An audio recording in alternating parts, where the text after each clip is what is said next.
नमस्कार दोस्तों, welcome back to your own channel Adhishthan commerce classes. आज के वीडियो का हमारा सब्जेक्ट है bookkeeping and accountancy. First chapter introduction of bookkeeping and accountancy. और आज के वीडियो में हम डिस्कस करेंगे accounting standards in India. So ये चैप्टर से ये लास्ट टॉपिक है, accounting standards in India. In India, standards of accounting is issued by institute of chartered accountant of India. So standards of accounting जो है ये institute of chartered accountant of India issued करती है। The council of the institute of chartered accountant of India constitute accounting standard board ASB on 21 April 1977। So institute of chartered accountant of India का जो council है, इन्होंने 21 अप्रैल 1977 को ASB accounting standard board का चयन किया था, recognising the need for accounting standard in India.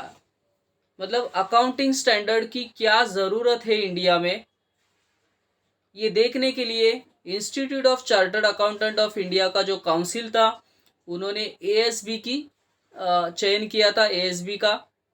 ASB formulates accounting standards. So जो भी अकाउंटिंग स्टैंडर्ड इंडिया में है, ये बनाए किसने है, तो अकाउंटिंग स्टैंडर्ड्स बोर्ड जो है। So that such standards may be established by the council of the institute of India. The ASB will consider the applicable law.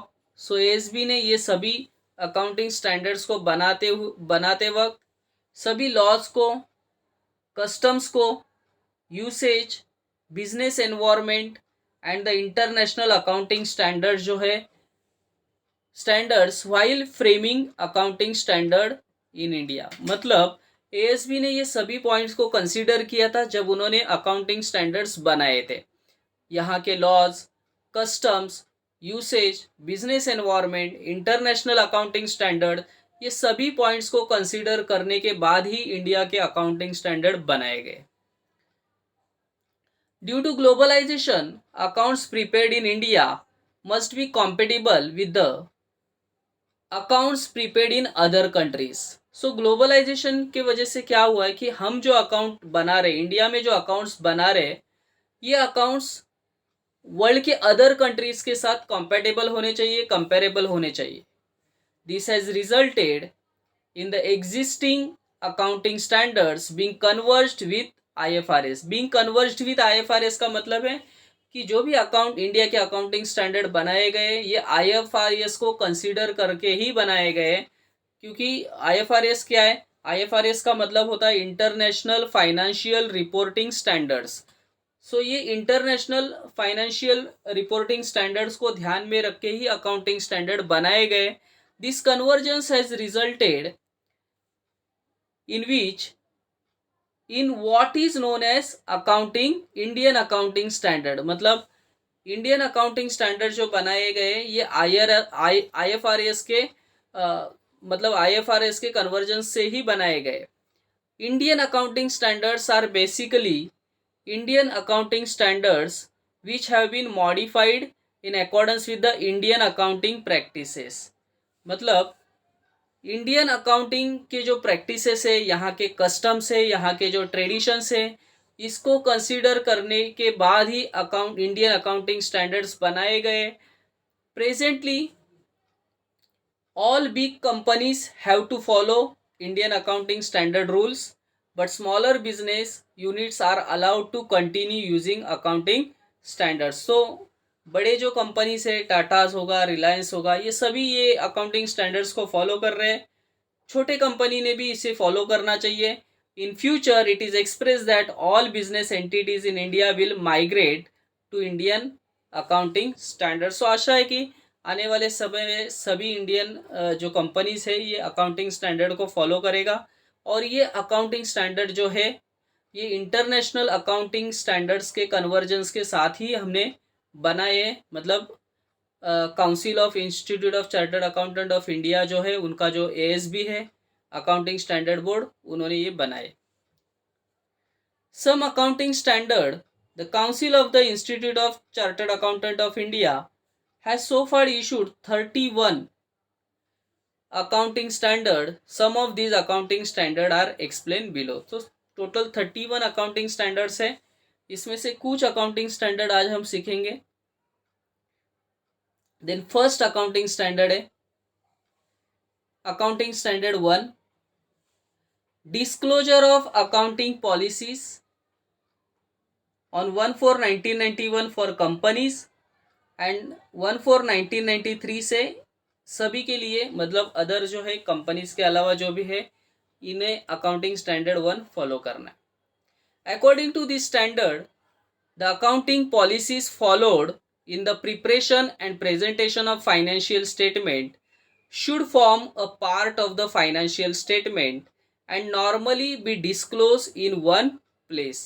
मतलब जो भी अकाउंटिंग पॉलिसी फॉलो किया जाएगा preparation and presentation of financial statement के लिए should form a part of financial statement and normally be disclose in one place. मतलब जो भी मटेरियल फैक्ट होगा ये सभी अकॉर्डिंग टू अकाउंटिंग स्टैंडर्ड 1 ये सभी आप जब स्टेटमेंट प्रिपेयर करते हैं या प्रेजेंट करते हैं तो आपको डिस्क्लोज करना पड़ेगा. Second point accounting standard 2, valuation of inventories. According to this standard inventories मतलब जो स्टॉक है in general should be valued lower of historical cost and net realisable value. मतलब स्टॉक या इन्वेंट्री जब भी वैल्यूड मतलब वैल्यू निकाला जाएगा वो historical cost and net realisable cost जो होगा इसमें से जो कम वाला वैल्यू होगा, लोअर वैल्यू होगा, उसी पे कैलकुलेट या वैल्यूड करना पड़ेगा. देन अकाउंटिंग स्टैंडर्ड 3 जो कैश फ्लो स्टेटमेंट से है. According to this standard, a cash flow statement is prepared and presented for the period for which the profit and loss account is prepared. So accounting standard 3 कह रहा है कि जब कोई भी company profit and loss account prepare करेगी तो उन्होंने कैश फ्लो स्टेटमेंट भी बनाना चाहिए. मतलब कैश कहाँ से आ रहा है, what is the sources of cash and what is the application of that cash. मतलब कैश कहाँ यूज किया जा रहा है ये हमें समझ में आएगा. Accounting standard 6, depreciation accounting 1/4/1995. According to this standard, the depreciation amount of an asset should be allocated on a systematic basis for each accounting period during the useful of an assets. मतलब जो भी depreciation provide किया जाएगा fix assets के लिए एक systematic basis पे होना चाहिए फॉर ईच अकाउंटिंग पीरियड, या जब तक वो एसेट्स का लाइफ है तभी तक सिस्टमेटिकली डेप्रिसिएशन प्रोवाइड किया जाना चाहिए. Accounting standard 8, accounting for research and development 1/4/1991 में फॉर कंपनीज एंड 1/4/1993 में फॉर अदर्स ये अकाउंटिंग स्टैंडर्ड अप्लाई किया गया था. According to this standard, the amount of research and development costs should be charged as an expenses of the period in which they are actually incurred. मतलब जो भी research या development पे जो भी खर्चा होगा, खर्चा एक्सपेंस होंगे, ये रिलेवेंट पीरियड में ही दिखाना ज़रूरी है. And expenses of the period in which they are actually incurred. मतलब जिस साल ये खर्चा हुआ है उसी पीरियड में वो दिखाना चाहिए. Accounting standard 9, revenue recognition 1/4/1991 for companies and 1/4/1993 for others. This standard deals with basis required for recognition of revenue item in the profit and loss account. So ये जो स्टैंडर्ड है ये कहता है कि जब हम प्रॉफिट एंड लॉस में प्रॉफिट्स दिखाएंगे या रेवेन्यूज दिखाएंगे तो वो किस बेसिस पे प्रॉफिट्स दिखाया गया है ये मालूम होना चाहिए. It less down condition to recognize revenues that arise for the various transaction of an enterprises. So it lays down conditions to recognize revenue. मतलब क्या conditions होने चाहिए revenue recognize करने के लिए. तो ये अकाउंटिंग स्टैंडर्ड 9 हमें कहता है कि उसका जो बेसिस है रिकॉग्नाइज करने का, रेवेन्यू रिकॉग्नाइज करने का, या उसके जो कंडीशंस है वो फाइनेंशियल स्टेटमेंट में दिखाने जाने चाहिए. Next accounting standard 10, accounting for fix assets Same 1 for 1991 for companies and 1 for 1993 for others. According to this standard, the cost of fixed assets should be comprised of original cost. मतलब जो भी fix assets record किए जाएंगे वो original cost पे record करना चाहिए, and any attributable cost of bringing the assets to its working condition for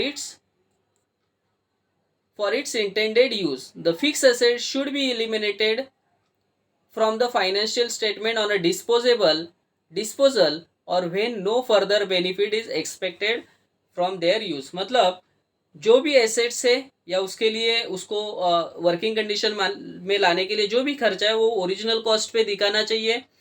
एक बार एसेट डिस्पोजल हो गया या एक बार उससे कुछ भी फ्यूचर बेनिफिट्स नहीं आ रहे तो उसको एलिमिनेट करना चाहिए, राइट ऑफ करना चाहिए.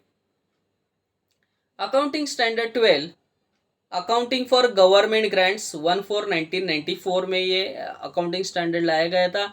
According to this standard, government grants should be recognized when there is an assurance that the enterprise will comply with the condition attached to them. So जब भी गवर्नमेंट ग्रांट्स कंपनीज को दिया जाएगा तो ये grants जो है वो फाइनेंशियल स्टेटमेंट में दिखाने चाहिए जब enterprise will comply with the condition attach to them. So grant से रिलेटेड जो भी कंडीशंस कंपनी पूरा करती है तो उसको अकाउंटिंग स्टैंडर्ड 12 के अनुसार फाइनेंशियल स्टेटमेंट में दिखाना चाहिए. Accounting standard 13 for investment. According to this standard an enterprise should disclose the current and long term investment.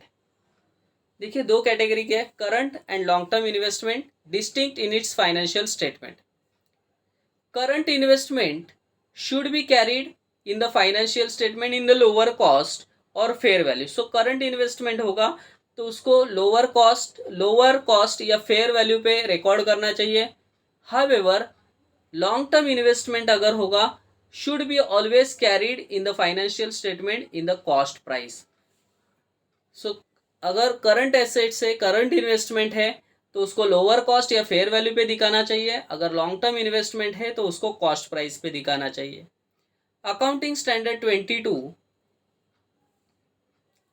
According to this standard, tax expenses for the period comprising current tax होने दो या deferred tax जो अभी तक पे नहीं किया है बट पे करना है, should be included in the determination of net profit और net loss. मतलब जब हम किसी भी पीरियड का नेट प्रॉफिट या नेट लॉस फाइंड आउट करेंगे तो उसका जो भी करंट टैक्स होगा उस टाइम का जो भी करंट टैक्स होगा या डेफर्ड टैक्स मतलब जो भी टैक्स पे करना अभी बाकी है इसको कंसीडर करना चाहिए to find out net profit और नेट लॉस.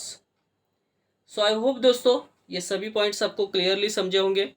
मेरे एफर्ट्स आपको पसंद है तो प्लीज़ लाइक करना, दोस्तों के साथ शेयर करना, अधिष्ठान कॉमर्स क्लासेस इस चैनल को सब्सक्राइब करना. That's it. Thank you very much दोस्तों.